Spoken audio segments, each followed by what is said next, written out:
तो इससे हम देखते हैं कि हमारी कॉस 0 डिग्री की वैल्यू कितनी हो जाएगी। यहाँ से कॉस 0 डिग्री हमारा इस पॉइंट पर है, तो कॉस 0 डिग्री की वैल्यू कितनी हो जाएगी 1। इसी तरह से साइन 0 डिग्री की वैल्यू कितनी हो जाएगी, साइन 0 डिग्री इस पॉइंट पर है, तो साइन 0 डिग्री की वैल्यू हो जाएगी हमारी 0। इसी तरह से अगर हम देखें कि कॉस 90 डिग्री हमारे को यहाँ मिलेगा, कॉस 90 डिग्री या लिखे हम कॉस π/2, कॉस π/2 की वहां पर वैल्यू कितनी मिली है 0। और साइन π/2 की वैल्यू हमारे को कितनी मिली है 90 डिग्री हमारा यहाँ जाएगा, ये हमारा हो जाएगा हमारा 1।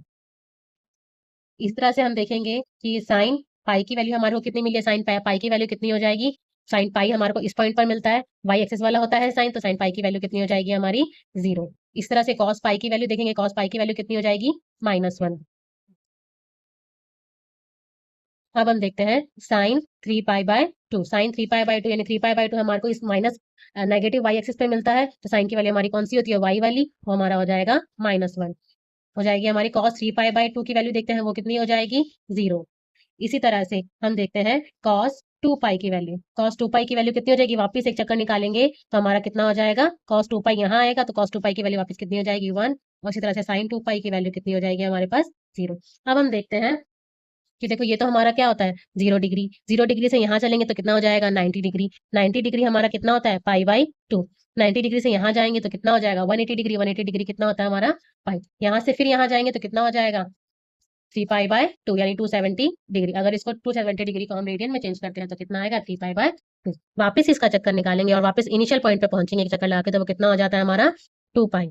और वापस यहीं से 2π से सेकंड चक्कर हम शुरू करें, इधर से ही वापस हम क्या करें सेकंड चक्कर शुरू करें, तो 2π के बाद हमारा क्या आएगा यहाँ पे 5π/2 और यहाँ क्या हो जाएगा पाई का 3π।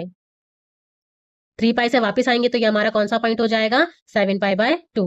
वापस इधर जाएंगे तो ये हमारा क्या हो जाएगा 4π। वापस चक्कर निकालेंगे इस तरह से हमारा यहाँ क्या आ जाएगा 9π/2। यहाँ आएंगे तो हमारा कितना हो जाएगा ये 6π, सॉरी 5। यहाँ आएंगे तो हमारा ये कितना हो जाएगा ये 5π। वापस यहाँ आएंगे तो आ जाएगा 11π/2। इसी तरह से हमारा क्या होता जाएगा ये चलता ही जाएगा। अब हम देखते हैं कि साइन जो है, साइन एक्स की वैल्यू 0 कब कब होती है। साइन की वैल्यू 0 हमारे को मिल रही है इस पॉइंट पर और इस पॉइंट पर, तो वो कौन सी है 0 degree, 2π degree, 3π degree, 4π degree, 5π degree और 6π डिग्री, ऐसे चलती ही जाएगी। यानी साइन की वैल्यू 0 हमारे को मिलेगी कुछ इस टर्म में।